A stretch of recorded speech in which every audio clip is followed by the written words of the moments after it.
All right, hello everybody. My name is Adam Rosien and I work for a small consulting company called Inner Product that you may or may not have heard of. Hopefully I've heard of. Thanks to Brian and the rest of the Phase folks for inviting me. I'm happy to be here. Today, I've given this talk a few times. I've changed a few things just for you, but I've honed it just for you. I changed the talk title. I had it called Essential Effects, which is sort of what I've been using, but I tried to make it a little bit, more approachable, kind of say what we're going to be talking about. So I'm going to, the title of the talk is, as you can see, is an introduction to Cat's effect. So, okay, so let's start here. As Brian was saying, please put questions into chat. I definitely want your questions. I'm happy to pause for a moment and talk about something. I want the talk to be, I guess the intended audience is sort of beginners to intermediates for functional programming. Maybe you've used Cat's effect a little bit, or maybe you might be considering it. You use something, you're familiar with futures or something else in Scala. I know there have been other talks which you might get to hear, like I know Mike Pilkos gave a talk about sort of the guts and the evolution. This is going to be a bit more for those new to the areas and kind of talk about why. So first of all, Cat's Effect 3 is coming out very soon. Your most recent speaker was talking about it, and that's really exciting. This talk is sort of mostly agnostic about what version, so there's no big changes. And actually, I wanted to call that out because a lot of the organization of the code and kind of some of the concepts that are stacked up in different ways have changed in Cat's Effect 3. My emphasis is more on some concrete classes, and I really don't have to change very much in my presentations, or and you don't have to change very much in your mental models. So I wanted to thank the developers. It's an amazing job. I'm looking forward to the big release. So the other thing is, I've been writing a book essentially about Cat's effect, but about effects in general.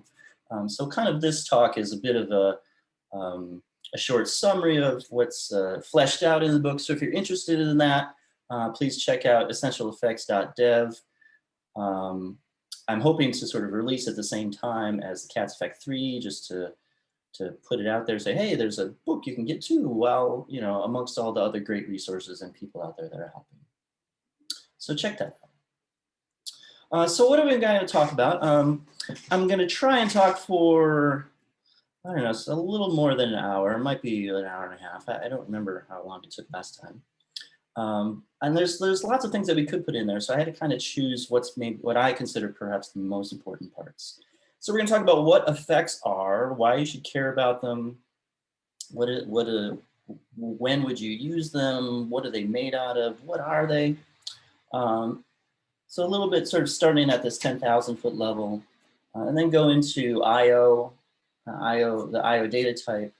So we're going to use this concrete type I/O to sort of as the vehicle for talking about effects, and that's what Cat's effect itself provides.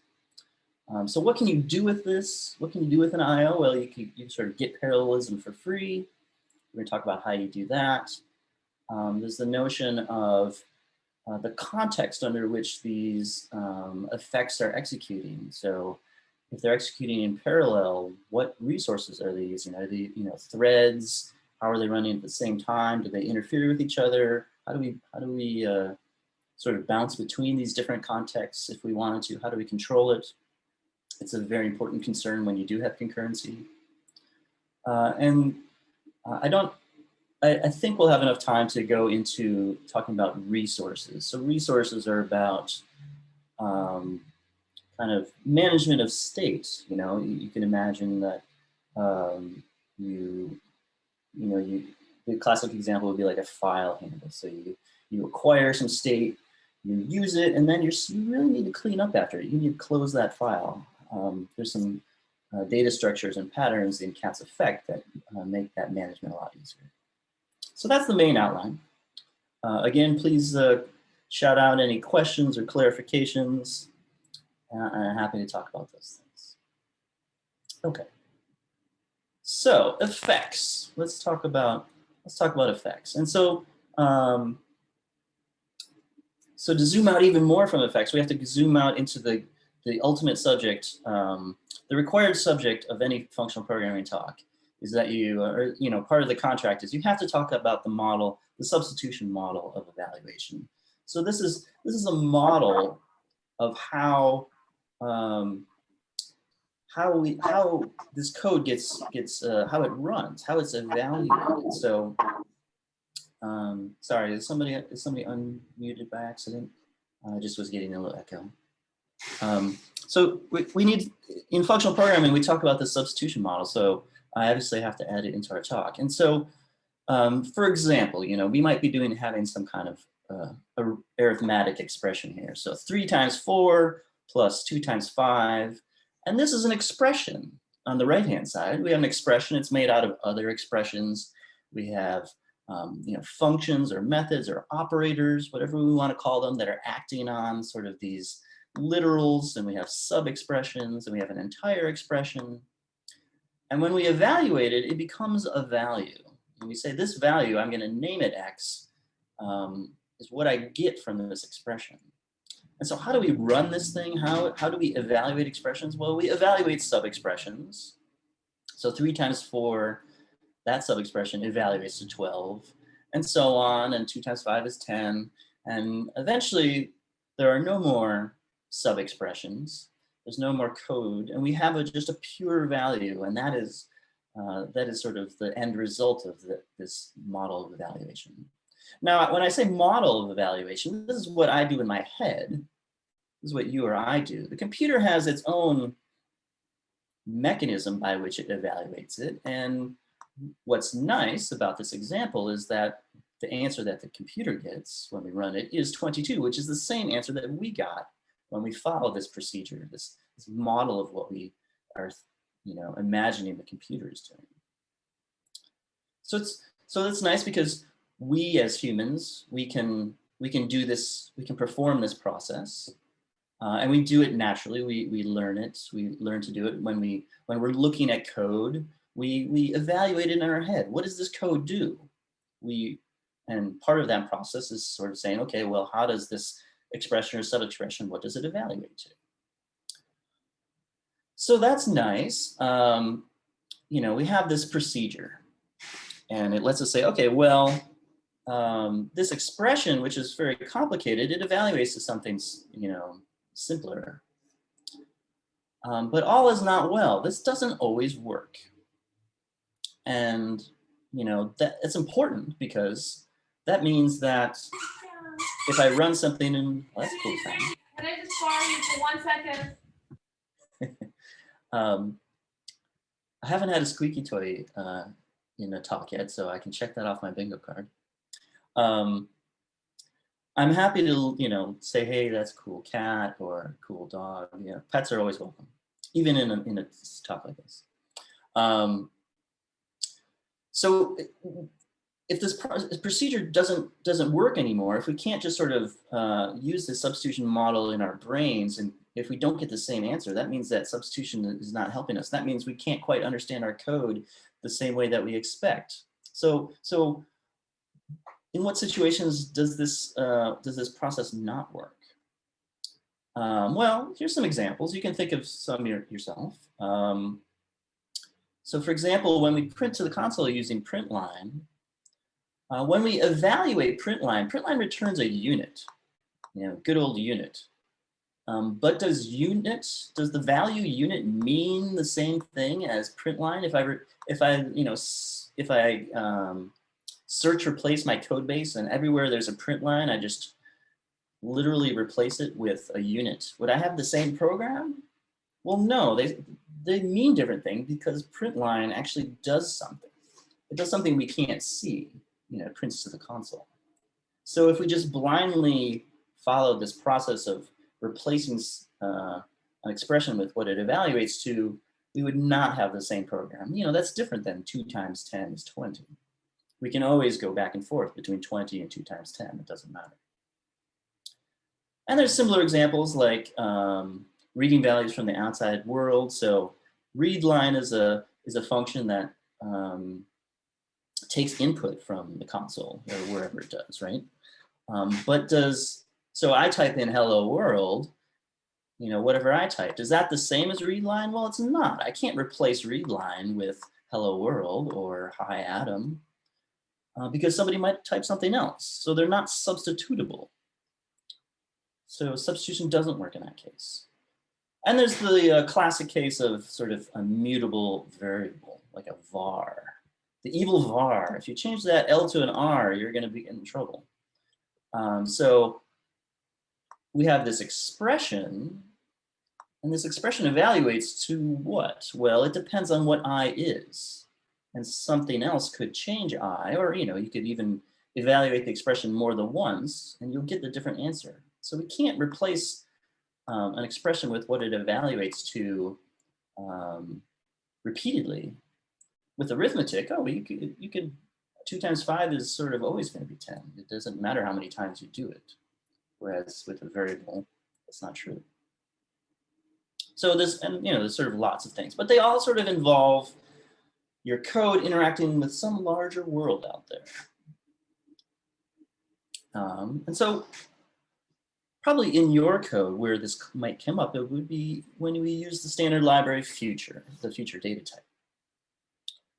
So here's a bit of code, and we have this value that's defined as a future, and I just have this. You know, this is just a sort of teaching code. So no one would probably write this, but if we did a print and then we flat map, so we're going to produce a new future when the first future is complete. We throw away the answer and do another print. We can say, okay, well, how does this behave? You know, what answer do we get? And so if we run this, we get hello world. We get it just once. And that may be mysterious to you. You may look at the program and say, you know, here's the program. If I run twice, that's not printing twice. And so then we learn about future and the way it works, and we look at the Scala doc, and we look at Stack Overflow, and we say, oh, well, futures memoize, they remember their results. So even if when I am referencing it twice, there's sort of only one, the body of it is only going to get executed once. That's not apparent from just looking at the code. And so if we had a more naive way of trying to understand this code, you know, using our substitution model, if we just blindly replace, not blindly, you know, just systematically replace an expression with what it evaluates to. So, you know, the first print turns into a future, and the second print turns into a future. Then we get this code, which is just the expansion of all these substitutions. And if we run that code, we get a different result. We get 2 hello worlds printed. So what we would like is, we would like an expression and what it evaluates to using substitution, we would like those to be the same program. But future doesn't act that way. So it's a bit, so it causes issues. It's not what we might expect if we sort of take substitution as our base model. That's why there's all these Stack Overflow posts about, you know, why is this future doing this? We have to learn, and we have to put all this state in our head. It makes it much harder. Whereas the world of substitution, I like it because I don't have to think. I just blindly replace, and no matter if I evaluate an expression early or I evaluate an expression late, I still get the same answer. So this problem, this is the problem. You know, what really happens isn't what I'm getting from substitution, and that's because these side effects, the future is run, the print line is happening. They happen too soon. They they're just, they're not, I want them to happen later. I want them to happen as late as possible in some sense, because if I apply substitution, and I, sort of unwind this definition into its I replace an expression with its definition. I don't want the process of doing that to cause anything to happen. I want substitution to not make anything happen. But it's clearly not the case for these data types, like future and other expressions that are not what we call referentially transparent. That's the fancy word for it. So how do we fix this? Well, we fix this by make side effects not happen too soon. We delay them. If side effects are happening too soon, if they're happening, sort of kind of during substitution, well, we need to make sure that they don't happen then. So in code, we could create a different data type that does respect this sort of rule. We want to delay things from happening. So this is like a toy version of what Cat's effect provides. So what Cat's effect provides is the IO data type. And so this is my IO. I just made it. And it's just a wrapper around, you can think of it as a wrapper around this function. It's a function that doesn't take any arguments, and it eventually produces a value of type A. So it's just going to take this code. You can imagine this is, for example, this would be a print line, or even something that computes something. Let's just use our print line, for example. Print line is going to return a unit, but we're not going to do it yet. Only when you invoke this unsafe run. And we're going to name it unsafe because that'll be a clue that this thing does not respect substitution, that it's not safe. It's not safe to apply substitution to something that's named unsafe run. So we delay doing any of these dangerous things. Well, not even dangerous, but things that don't respect substitution, these bad things. We can have all sorts of moral judgments. Who knows what? Let's just call them unsafe things. That's fairly neutral. We can delay these unsafe things by, turning them into a function, wrapping them up in a function. So only when you invoke the function will whatever those unsafe things, only that's when it will happen. And so, okay, we wrap these things up, these unsafe things up in a data type. What can we do with this data type? Well, I want to combine them together. So if I have an IO that's producing something of type A, maybe I want to map over it and convert that A to a B. But or maybe I want a flat map. Once I produce my value, I want to produce a new IO. And so we can compose these IOs together. And but the property that we want to have is we want this composition to be safe. Meaning we want it to respect substitution. So we can ensure that, are we invoking this unsafe thing when we construct the data type? No, we're just wrapping up this unsafe thing as a function that we haven't called yet. So that's okay. When we're composing my IOs together, are we actually running this thing? No, we're always constructing a new my IO, which itself delays some sort of effect going on.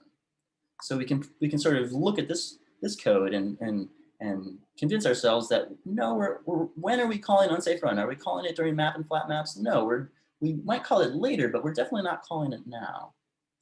So this is good. So we've sort of captured our unsafe thing, and even if we compose them to build larger and larger MyIOs, we're not sort of running this thing yet. We're keeping the unsafe thing unexecuted. So this is the trick. So now, if I take a similar example, I capture this unsafe thing, this thing that does not, this expression, the print line, which is not referentially transparent, which is does not respect substitution. If I wrap that up in a MyIO, it's not run yet. my print line doesn't run yet. The only way I can run it is to call unsafe run. And I could then compose it into another myIO that does the same thing. And this again is nothing has run yet. I'm only declaring what will be run. That's the key. Only when I call that unsafe run function will the code be evaluated. Oh, sorry if that's loud. So that's really the trick. You can view this as kind of the classic interpreter pattern. So in the interpreter pattern, which is like the mother pattern of functional programming, or any programming, we separate sort of what we're going to do from actually doing it. So we're describing, in this case of this print line, we're describing that we will do a print line, but we're not doing it. It only happens once we actually sort of say go. So you can view myIO as sort of, or any IO type like that, as sort of this language that we describe what's happening. And then, unsafe run is the act of interpreting it and saying, okay, now I'm going to actually run it. So that's how it works. And if we perform substitution, we go through the steps and we unroll everything and we substitute all the definitions of maps and flat maps, and we run it. We get 2 hello worlds, which is sort of what we expected it to be. So there's no jarring effect where, wait, I said I wanted to do something twice, but it only happened once. Everything sort of checks out. So we got it. We got the magic. So I didn't actually say it yet, but so this process, we sort of described this process of substitution. And what we want is for the substitution to really not perform any side effect, because then as we sort of build our program, things are happening in the middle whereas that would change the meaning of our program with this process of substitution. So we delay it. And so I didn't actually mention it, but this notion of an effect captures this pattern. So you could say that what an effect does is it's a separation of describing what you want to do that's having some effect in this outside world that under normal circumstances, without this kind of a wrapper, substitution doesn't hold. But effects, by wrapping these unsafe expressions, effects separate that description from the execution. So that's really what an effect is. A side effect, in contrast, would be something where you can't do this, where just when you describe the effect, it actually does happen. There's no separation between that. So when substitution is happening or execution is happening, everything's mixed together and you really can't tell what's going to happen. And there's this little example of this myIO type. How's everybody doing? Did that make sense? Any questions? I'm gonna take a little slurp. Not seeing any questions in chat. Okay, I'm watching too, and I keep becoming paranoid that you can see the chat window, but it probably can't. Okay, so those are effects. So I'm gonna jump into IO. And so, we made this toy little myIO. And so in Cat's effect provides this concrete data type called IO that works exactly the same way. It separates sort of describing what you want to do from actually running it later. And it has a whole suite of ways of how to make IOs from how do you construct them? There's a whole suite of combinators, like how do I compose them together and react to errors and so on.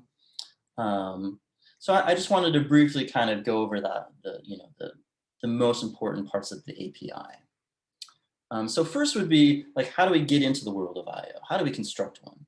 There's a number of different ways. The most common is going to be this delay constructor. So it's a method on the companion object, delay, and you give it a lazily defined call by name parameter that produces a value of type A. And this little arrow is very important because we don't want these effects to happen now when we construct the IO. We want them to happen when we want. And so we want to delay the evaluation of whatever expression we put into this parameter list. And because that's so common, and that's really the whole point of IO itself, that's aliased as IO apply, which means you could just, apply is for anything that looks like a function is actually calling the apply method. So you can just do IO parentheses and some expression, and it'll delay that expression and wrap it in an IO.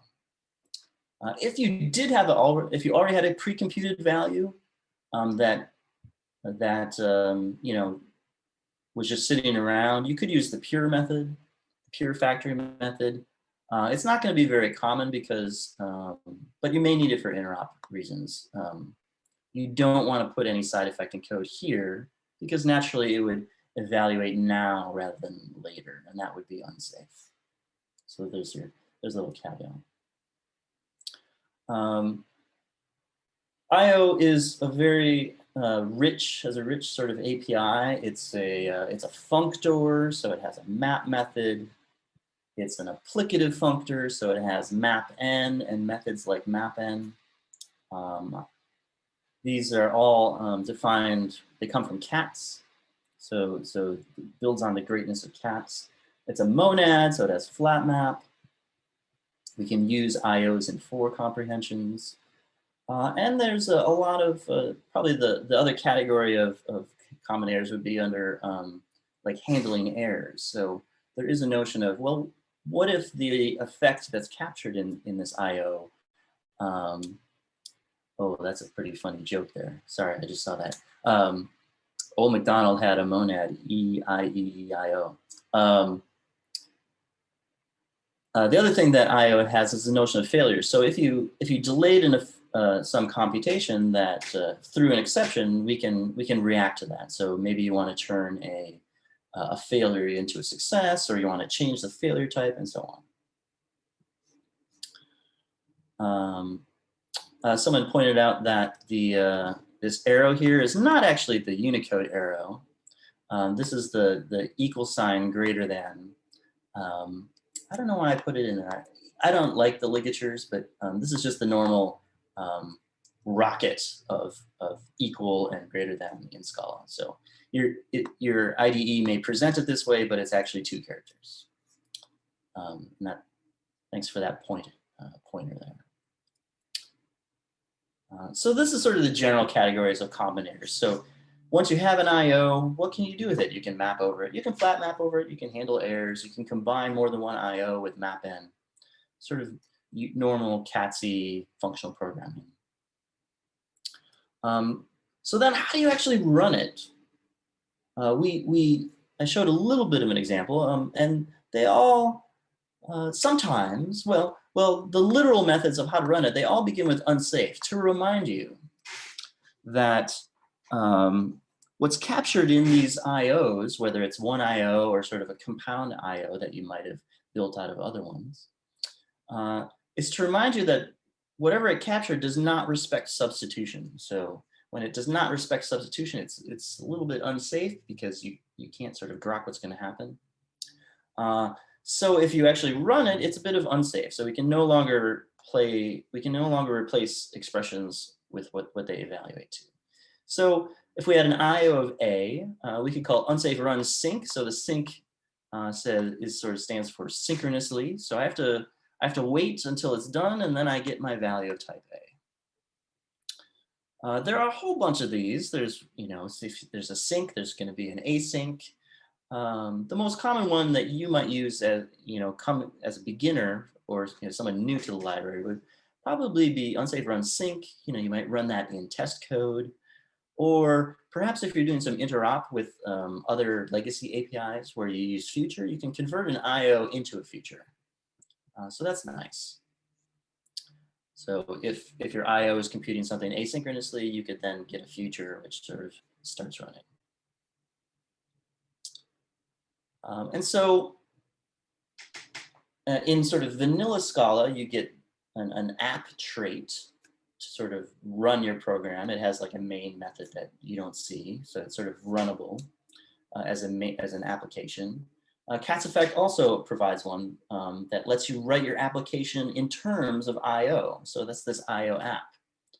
So the equivalent of main, so main just returns a unit in sort of in a traditional Java app or Scala app. If you have an IO app, you need to create this run method. It looks like, here's the normal args that a main method would have, but instead of actually running something, it returns an IO. And the IO is capturing what will be run. Eventually, it's going to produce an exit code that says, everything's fine, or, something blew up.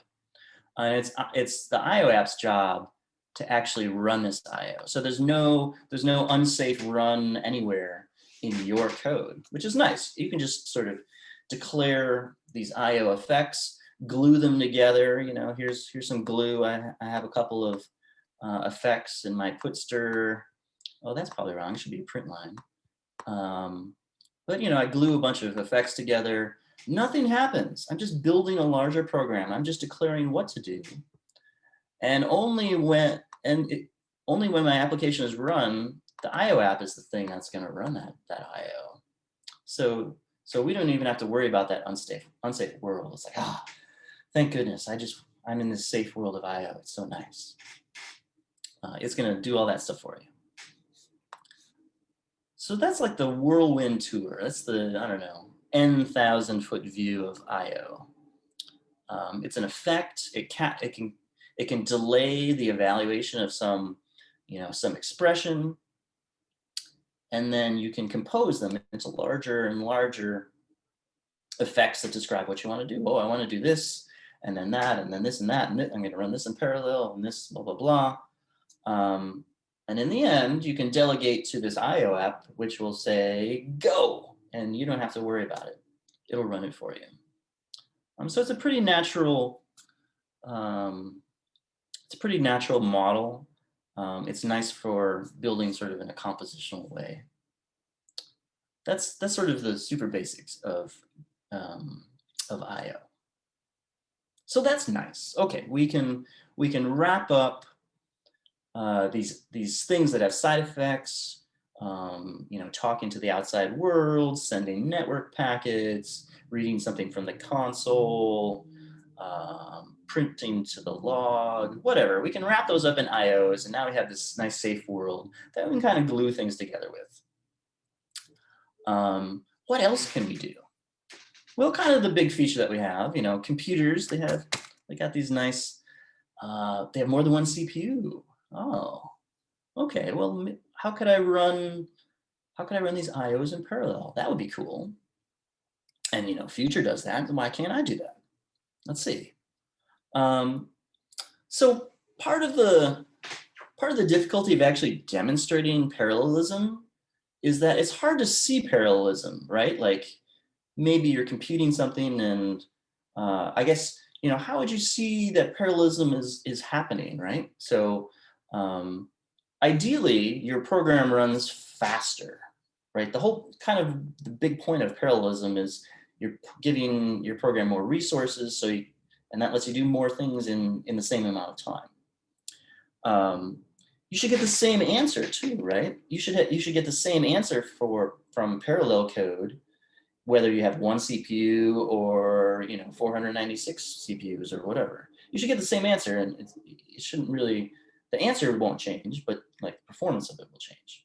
So in my examples, I'm going to do the classic trick of printing to the console what thread I'm actually on, with the result. So if I have I have this little syntax thing. Here's an implicit class that's for sort of adding extension methods to a value. So if I have some value that's an IOA, I'm going to add this, extend it with this debug method. It's not going to do anything to the result of the A. I'm still, I'm getting the A from the IOA and I yield it. But just after I get the result, I'm going to print what A was and also what thread I'm on, so that when this thing is running, I can add these little debug sprinklers. I'm going to sprinkle them on, and I can see, well, okay, am I getting parallelism? Are things happening in parallel, or am I just using the same thread over and over again? And I totally stole that from FS2 and Mike Pilquist and everybody. So thank you for that little trick. It's a nice little thing. Maybe we should have one on. Maybe I don't know if it's on Cats Effect 3 or not. I'll have to remember, but it's nice. Like, what the heck's going on? Do the dang print line trick. Okay. Even us old folks still do it. It's the best trick. So if I have in a little example program, I've changed my hello world. So rather than, so I have hello and world, and I added my little debug extension method. And so I'm going to combine hello and world together. Instead of using a flat map or a for comprehension, I'm going to use a map n. So that just says, okay, I'm going to combine two IOs into one IO. And so when I get the result of both, I can do something with the results, and I get one IO out. And then I'm going to debug and sort of print out the value of what I get. So think about what threads do you think these are going to run on? Because I added my little debug helper. Is hello and world, they have nothing to do with each other. Are they going to run on the same thread? Are they going to run on different threads? Just take a guess. So, okay, everyone's guessed. Well, if I run this program, I see that they don't run on different threads. They all are on thread 0. And I do have more than one CPU, so that I'm not going to pull that trick on you. So sort of out of the box, IO doesn't have any notion of parallelism, and that's fine. I'm just combining two IOs into one with mapn. Okay, so there's no parallelism, that's fine. How do we get parallelism? Well, we just use 3 little letters, par, P-A-R. So instead of mapn, this is a very reduced, simplified version of how it works, but I'm not saying how it works, but if we just add par instead of mapn, we have an explicit method that is the parallel version of mapn, par mapn. And if we run this program, that's the only thing I've changed, mapn to par mapn. We can see there's more than one thread. Here's thread 1 and thread 0. So hello and world are running on different threads. Now they're racing to print to the console. You see that world actually won. In the previous example, hello went first because they're on the same thread. And then hello world, runs on, I guess, whichever the one ran last. So we have some parallelism. So that's really all you need. It's like super easy. You just add 3 characters. I want parallelism. Boom. There you go. So that's great. We can sort of opt into that. Well, okay, that's nice. What if there's an error? How does running things in parallel? How are errors handled? So here's a handful of effects. So there's this OK effect, which is going to not have an error, and KO. KO is the opposite of OK. When I first saw that pattern, I don't know, 10 years ago, I didn't understand, why is this thing named KO? I don't get it. And then somebody told me, oh, OK, KO is the opposite of OK. Okay, and then I understood. So there's some free advice. So these ones are going to raise an error. This is a different constructor of IOs. So if we want to create an IO that actually is, blowing up, if we had an exception already, we can just capture that error and raise it. And there's this type parameter say, well, if it had succeeded, it would have returned a string, but it blew up. So we have O and no's. So if we took OK and KO1, so we know KO1 is going to fail. We know it's going to throw an exception. it can't produce a string, right? We know that. It's going to throw an exception.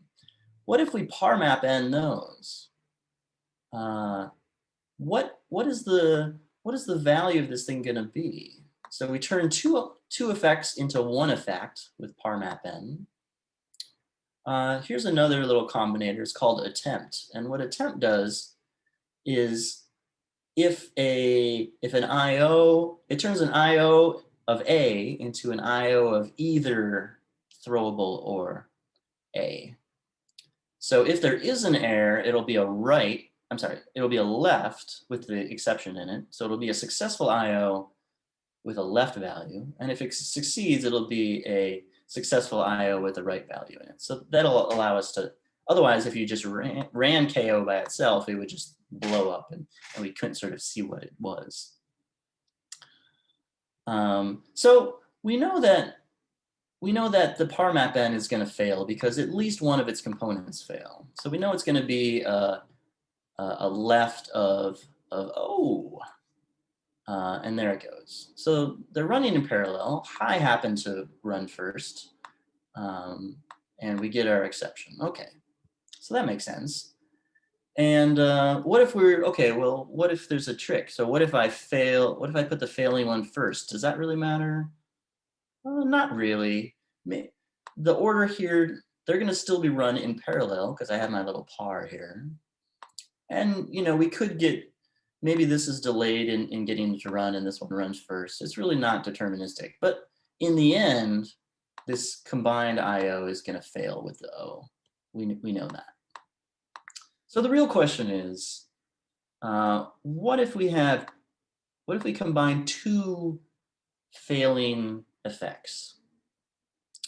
In this case, we know that they both fail. Typically you don't know this, but they combine into one IO. So if I attempt that and get, I know I'm going to get a successful IO that returns a left with a throwable. Which exception is going to be in my IO? Is it going to be, I don't know, is it going to be the one on the left? Is it going to be a random one? Is it going to be a combination of the exceptions because they both fail? What do you think is going to happen? Take a little guess. How does it behave if both of them fail? So it's actually non-deterministic. And so the value that you get, so it's either going to be a left with O or a left with no's. And it really just depends on which one happened first. If there's more, and so, and that should be a fairly natural choice. So you have these two effects that are running in parallel. We did this par map n, and they're combined into one IO, and it's going to fail because both of them fail. At least one of them failed, so the composed IO is going to fail, and whichever one happens first is going to be the failure that you're going to get. So it's not too mysterious, but it's something you should know. You should know the semantics of error handling under par map n. So it sort of turns, since things are running at the same time, you have to use sort of a temporal condition to choose. That's a natural choice. So what else can we do? So we had par map, well, traverse. Traverse is everybody's favorite combinator. My new favorite line, it's the hardest working combinator in professional functional programming. So just like there's regular traverse, there's par traverse. So traverse, the classic example of a traverse is I have a whole bunch of tasks, a whole bunch of work to do. And for, maybe I should have named it something different, but for each unit of work, I want to run a function that produces an effect. So task is a list. So if you just did a map, if you did a map over this function, list, you turn every int into an IO event, you would have a list of IOs. Traverse sort of says, okay, well, I want to collect all the results, and I want to have one IO with the list of results. So traverse would do this serially, and partraverse does it in parallel. So I happen to have 8 CPUs on my amazing 2015 Mac laptop that I love. Please don't die. And so you can see, I have 100 tasks, and at most 7 or at most 8 are running at a time. And I'm handling all those things in parallel. Woohoo! So partraverse, super powerful and super easy to use. If any of them fail, the whole thing is going to fail. That's important to know. And anytime you mention traverse, you need to mention its twin brother, twin sibling, sequence. So just like there's regular sequence, there's par sequence too. And that's just the list of IOs to IO of list inversion. It's the same general form as traverse, just in a different, less steps. So this is nice. It's really, we can sprinkle in parallelism, and it's, we don't get parallelism, we sort of have to opt into it, and we have a different set of methods to do this. So any of the non-prefix forms under IO are the sequential forms, and you add the par to get the parallelism wherever you want it. So that's really the basics of sprinkling in parallelism. Pretty simple. And whenever somebody says that, that's when the demons get you and it becomes more complicated. But on its surface, it's fairly simple. So what's next then? Okay, we've captured our effects in this IO type. We can then glue them together and combine them into larger effects. We can map and flat map and traverse over containers of them. We can add parallelism to take advantage of all these CPUs that we have. So independent work can happen in parallel. There are some caveats. You can't just, parallelism is not for free. There's some costs. What's going on? There are things you have to think about now that things are running concurrently. What do we have to think about? So I'm going to talk a little bit about contexts. And that's really the idea of, the way I think about it is like, where are these effects running? I define them by composing, by creating and composing effects. I declare that I'm going to run them in parallel. And then I eventually, or maybe my IO app eventually runs them for me. But where do they run? We saw that by changing, say, map n to par map n, my application went from using one thread to using many threads. Where did they come from? These are some of the issues. So we might think, okay, well, how much parallelism can we actually get? And this is meant as kind of a thought exercise. So, for example, and we kind of saw it in some of the previous examples, like in the par traverse. We can schedule as many of these things as we want. We could have a list of 1 million things, and if a list of 1 million of effects, or we have a list of work, 1 million units of work, and we par traverse over something that produces an IO. Are we really running 1 million IOs at the same time? Probably not. How much could we really do? Well, I know that I have, I only have, let's think about what resources we have available. Well, I only have n CPUs, where n in my case is 8, or you might have 16 or 4. So the JVM, has its own abstractions, but eventually it's got to run on one of those n CPUs. So we really, on my machine, just as an example, I can't run, nothing's really only 8 things are happening at the same time. But am I doing more than 8 things at the same time? My programs are. My programs are talking about like are doing all sorts of things. They're computing things. They're talking over the network. They're turning JSON into memory structures and memory structures into JSON as they do. There's definitely, sort of logically speaking, you know, at a higher level of abstraction, more than n things are happening at the same time. Yet somehow they're sharing this very small number of CPUs. So, you know, that's always important to know. So we have to think about as programmers, the JVM has to think about as, you know, a program on an operating system. The operating system has to think about what it's trying to do relative to the actual CPUs it has access to. How do we coordinate? How do we share this very limited resource? And what happens if you know, they're not good sharers? What if my CPU is a bunch of 2-year-olds? So let's think about what could go wrong. What do you think can go wrong?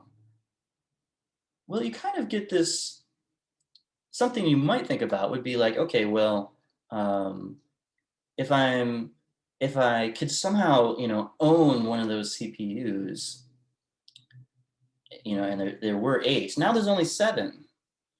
So if I just grab one of those resources, now there's less for everybody else trying to do what they're trying to do. And maybe somebody else grabs one. And so now there's only 6 for everything else. And so you can get in these situations where, well, if everyone followed that, if everyone was like maximally greedy, you really rapidly just lock up, you know, because no one would be willing to let go. And so if you had more than n things you wanted to do, whoever wins the race, you know, everyone else is screwed. So it's really about like so then the issue becomes, okay, well, once you have access to some resource like a CPU or a thread, you have to be able to you have to give it up, because otherwise, because there's more things that are going on than the limited amount of resources, whether it's a CPU or a JVM thread. If you don't give it up, you can't make progress because there's more work. So that's the basic idea. So what strategies do we have to sort of effectively share these limited resources? So one way to think about it is for whatever set of resources we have. So in this picture, I'm going to describe at the level of like the JVM. So we're not going to talk about CPUs. We're going to work at the level of abstraction that the JVM provides, which are threads. It's the JVM's job to sort of have lots of threads fighting over, you know, actual OS level CPUs. But it's our job, you know, we're on top of the JVM, so we're going to be talking about some thread pool. So that's this CS. I should probably change that acronym since it's no longer valid, but you think of it as a thread pool, and it's got these different threads. So there's compute 0, compute 1, compute 2. Those are threads, and their lifelines are going from the top to the bottom. If we just had if we had an IO that was running on one of these threads, you can write anything in an IO. You could write while true, do a bunch of stuff, and never, you know, break out of that while. There's nothing in that expression that says, nothing in that IO that's in that expression that was captured by the IO that says, oh, maybe someone else should take a turn on my CPU. It's not modeled that way.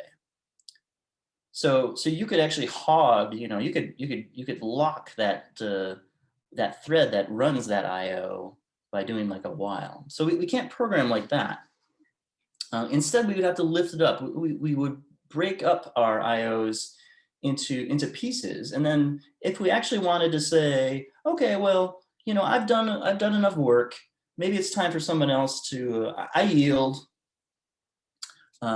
Let somebody else have a chance to work. because they might need to make progress. That's sort of, the Cat's effect actually sort of provides that, at least in Cat's effect 2 as a primitive. It's changed in Cat's effect 3. It's a bit more, well, no, you can still do it in Cat's effect 3. Never mind, I misspoke.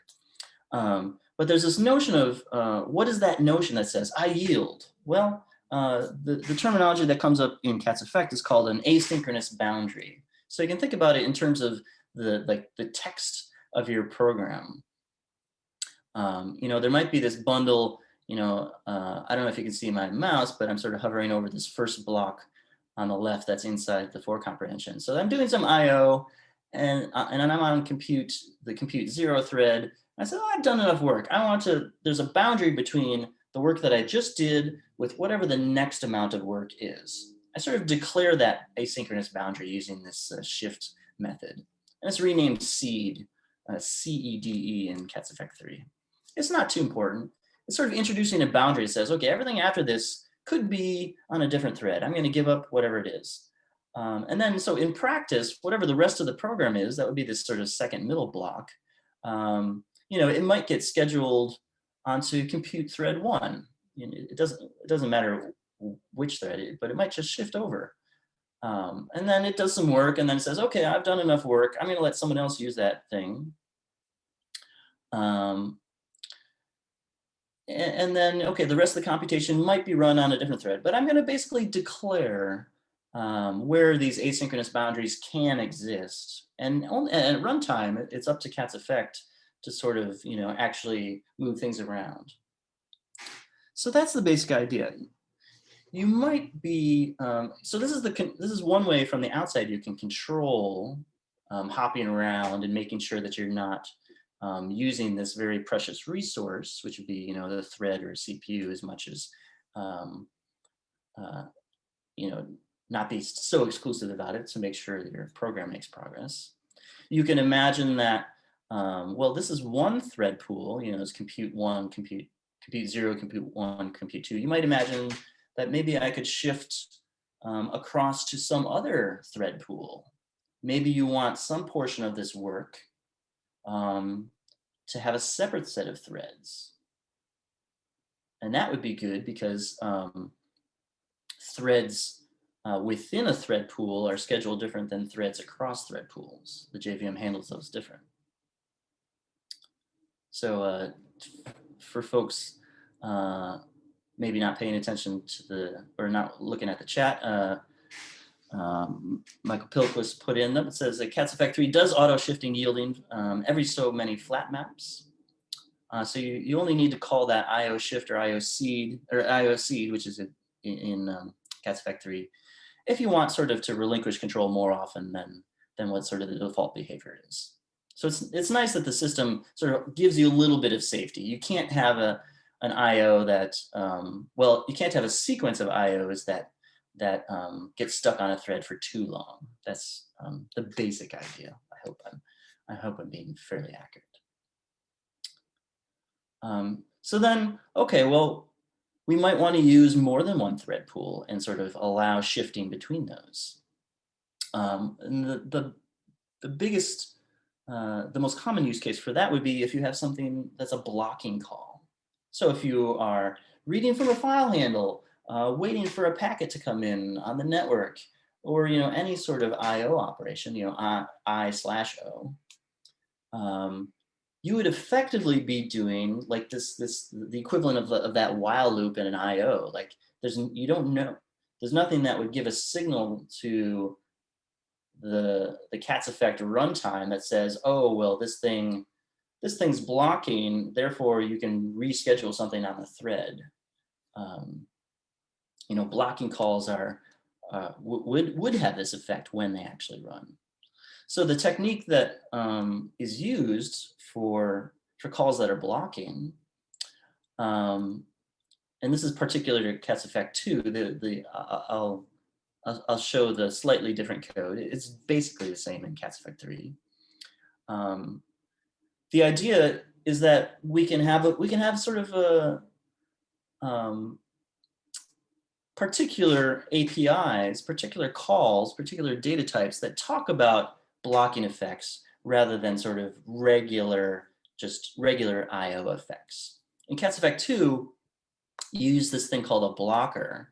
And it's just a way of sort of, the way we use it is we can kind of declare that some other effect is blocking. It says whatever's running here, this is just a toy, so it's not actually blocking, but this would be something that's, reading from the network card or whatever it's doing. It sort of says, okay, well, this effect that I'm giving it, it's blocking. And what it really is doing is shifting this work onto a special thread pool owned by the blocker. The blocker has a separate set of threads so that, for things that don't block, they just use the normal set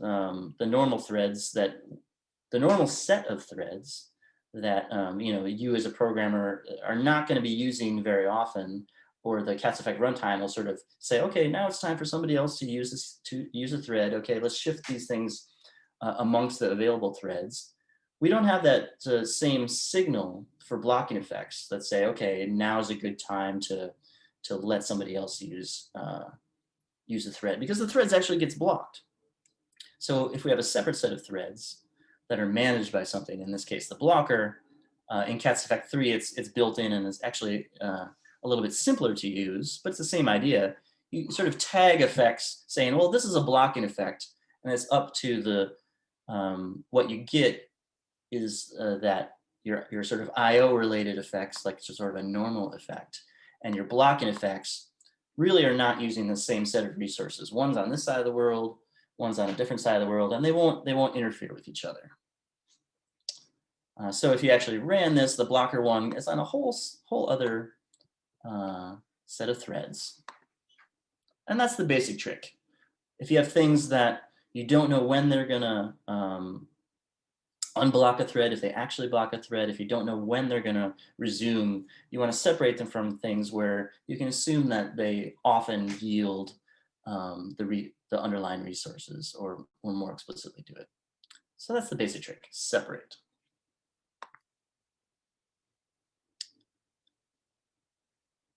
So that's sort of the basic story of getting a little bit more control over concurrently executing effects. We have our IOs, we can declare some parallelism, and we can also declare, we can also say in a declarative way, well, these effects are running under this context that's separate from another context. And in general, a good way a good sort of choice for those separate contexts is sort of CPU-oriented tasks that are not blocking, and a separate context for things that are blocking. That's a good way to slice the world, and Cats Effect is sort of gives you that for free. And what's nice is they're sort of declarative in that sense. So you can say, okay, these are, I get the normal IO effects as the base case, and there's a little bit extra different syntax, different API calls that you use to sort of say, aha, ding, you're blocking. You're going to be run differently at runtime. So that's how that works. Okay, I'm at about an hour, so I'm going to do a brief part on resources, but they're super important and super useful. So I definitely want to cover them a little bit. So a resource, what's a resource? I really need better slides on this. So the big idea of the resource is you have something that's, one way to think about it is you have something that's valuable or expensive. So it's some state. A classic example would be like a file handle or a database connection. It's something that there's some state that you have. Maybe it costs something to create that state. It costs a little bit to make that database connection. Once you have it, you use it. I talk to the database, I do a bunch of stuff. And then it's very important, once you're done using it, you gotta give it back. You have to release it. You have to clean it up. So you have some state, you acquire it, you use it, and then you release it. So that general pattern, we're going to encapsulate that into something called a resource. So that's the big idea. And so in the resource, so this is a data type in Cat's effect. So we can construct one. And it captures sort of two parts of that three-part process. So we acquire that piece of state. And the way we acquire it is you give it an IO, which will produce that value. So you can think of A as the database connection. So I would acquire a database connection as an effect. This is how to do it. Somebody's going to use the resource later, but we want to, it's often the case that we know how to acquire the resource and then we need to like release it. So release is going to be another effect. It says, okay, well, once I'm done using that database connection, for example, I'm going to provide an effect that cleans it up, does whatever it has to do. So that would be closing the file, closing the network connection, releasing the memory, whatever the release action is. So together with the acquire effect and the release effect, those make a resource. So we've declared how to get that state and release it. Then we actually need to then separately, then you can use it. So down here, here's a dumb resource, as in like an example resource. So this is containing the state that I'm managing is going to be just a string as an example. It's a very important string. And here is its value. And when I'm going to do a little bit of debugging here to sort of say that I'm making the string. So but here's the value that I make. And then the release action will be like, okay, well, whatever the string was, I don't care what it was. I'm just going to print that I'm releasing it. So that defines the resource. Someone can then take that resource. It's exactly like IO. Nothing's actually happened yet. We haven't acquired it yet. We haven't done, only when we use it do we produce a new action. So we give it a function that says, okay, well, when I use the resource, I get it as a value, and then I can perform some effect. And after the effect after I use it, after this IO executes, then the release will happen because I'm done with it. This is really a block. It's a static region that's declaring the scope of the resource. Here's the resource that you get. This scope here defines the lifetime of that resource. Once that scope is exited, essentially after that IO that we've run, that's when the release action fires. That's when it gets run. So if you're an old C++ programmer, this is like an auto pointer. Or in Java, it's like an auto closable now. So we've separated these two things. So when I actually unsafe run this thing, I see that I acquire the resource. My use effect says, oh, I got that. I got the string. It's so cool. That's this action. And then once that action finishes, it gets released. So a very simple pattern, but very powerful. We can use it when it's often used in as an interface to certain libraries. So a database library will provide a resource that gives you a database connection or something equivalent. A file-oriented I/O system may give you a resource that gives you a handle to the file, and the resource will close the file once you're done using it. And even all sorts of examples like that. So that's not all. I've declared a resource, and this is how you use it. There are other things you can do with it. For example, you can build resources out of other resources. You can map over a resource. You can map n over a resource. Oh wait, if I can map n, I can par map n over a resource. I can flat map over a resource. So you can build resources out of other resources. This is really dependency management. You know, to make my application, I need a connection to the database, and I need my HTTP server, which opens up a port to listen on. And I compose them together into one resource that gives me both those things. I use them. So while my database connection is working, and while my HTTP server is listening for things, I do my stuff.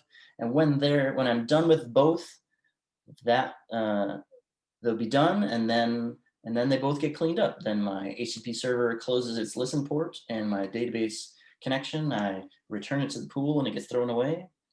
So all that happens just automatically. It's really nice to compose applications like that. There's another interesting case. So I don't really have too much time to go into it, but you can imagine putting a task in the background. So previously I talked about, like par map n says, okay, well, I have two effects and they're gonna run in parallel. Well, what if I just want like fire and forget?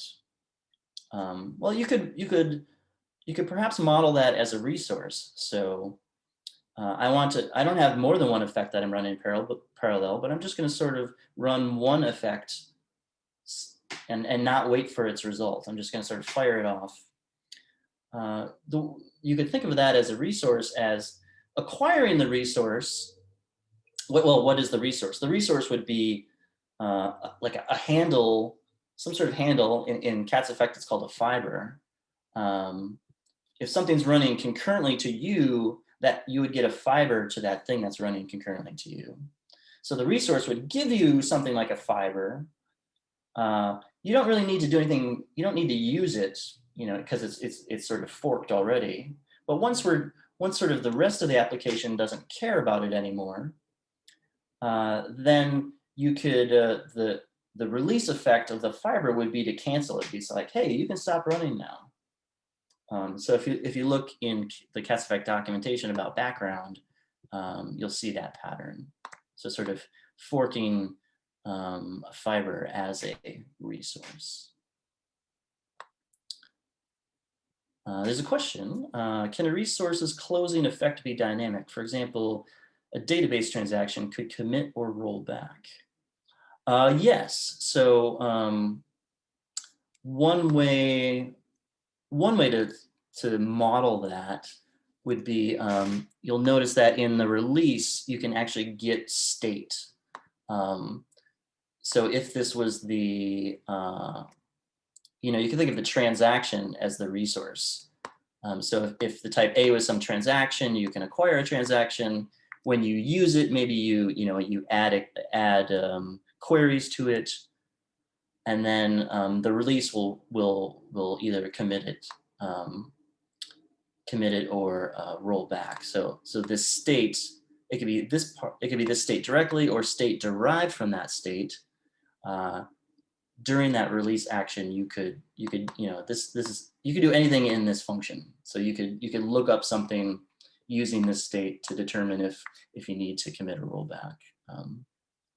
So I hope that example makes sense. That would be one way to model it. But yes, releasing can be somewhat dynamic in the sense that you can access the resource, the state itself, to then perhaps do a different action. That would be the general form. Good question. I've never gotten that question before. Thank you. Okay, so that's resources. Typically the way you might structure your application here is, your business logic. You might write your business logic as sort of a bunch of IOs, or maybe one IO value that, of composed business logic. So your business logic you might use the IO data type to represent it, and then sort of the dependencies of your application could be a set of resources, because often dependencies do have sort of a life cycle. The things you use. So then you can provide the use block on the dependencies provides the state of those resources. You could then pass that along into your business logic And that's a very typical pattern. So in your IO app, you tend to see a lot of composed resources and then calling into business logic, and the business logic takes the values that those resources hold sort of as dependencies, as parameters themselves. Okay, so those are really the highlights. I just go over real quick sort of where we started and where we ended up. So we have this notion of an effect, and the idea of the effect is we need to have this way of declaring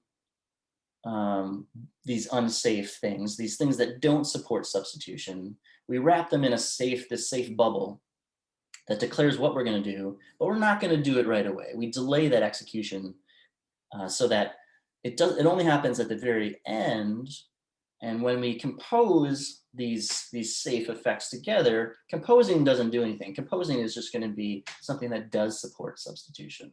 That way we can build larger effects and analyze them. We can always substitute an expression for what it evaluates to. That will always be true because none of those effects actually get executed during that composition. So IO is sort of the uber effect that the Katz effect library gives you.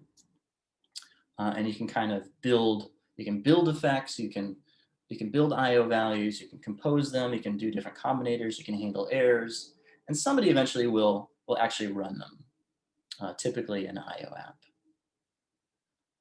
But there's more. You get parallel execution. So these are the par methods: par mapn, par traverse, par sequence, par tupled. I always remember at the end of the presentation. They're all variations. So it's this nice declarative way of saying these are going to run in parallel using the available set of resources. But aha, what resources are they using? Well, there's this notion of a context. In the underlying Scala library, there's the execution context that represents a pool of threads. Generally, we, in Katz effect, we sort of emphasize a little bit higher level of abstraction. We sort of say, well, there's blocking versus non-blocking effects. And that's a good way to sort of make an initial slice in the world and sort of say, okay, these things are different and they need different execution strategies. And then you could possibly layer in more sophisticated mechanisms if you really needed to. But that's a good start for the typical user of the library or application programmer. And then finally, kind of to better organize our applications to represent this state that needs this management. You know, we need to, it may be expensive. It definitely needs to be cleaned up. We use this pattern of the resource to create this, this logic. And we separate that acquiring and releasing from its actual use. And it's very handy. And again, similar to IO values, resources that themselves compose. So if you had to compose, if you map n two resources together, or par map n, let's say they par map n, they would be acquired in parallel. You would use them getting both values, and then they would be released in parallel. And you don't have to think about it. You get it for free. And you know what? There's like so much more that I didn't cover. I sort of briefly mentioned fibers, but that's like an underlying primitive of how things are run concurrently. Other ways to do asynchronous operations. There's these cool data structures for communicating amongst concurrently running effects. So the ref or the deferred, like how would you communicate between things that are running in parallel? So, you know, just with a par, they're all running independently. They aren't talking to each other, at least not from their interface, but how the ref and the deferred are talking about, well, how would I pass a value between these things? Super interesting stuff. So where can, thank you again for having me. I hope this was a good introduction to Katz effect, sort of trying to give you an idea of the major abstractions that it provides, some of the rationale behind them, how it's structured, how some words you can go find on the Katz effect website. So please check out Katz effect. I learned you know, so much from the Gitter channel. Super helpful folks are there. Always very friendly, very welcoming.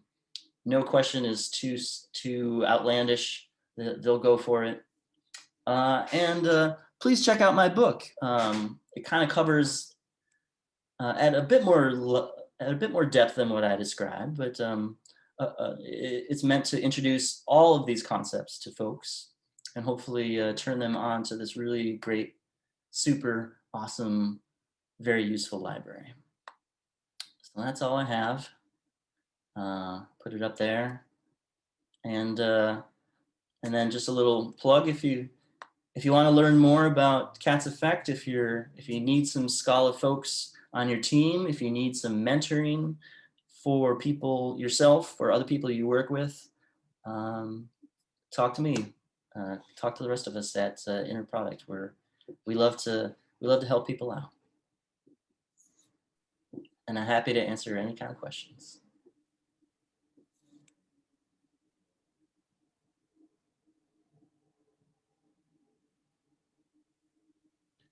I don't see a question, but I see a plug for your book in there from Michael. Hey, thanks. I'll steal that and put it on the blurb.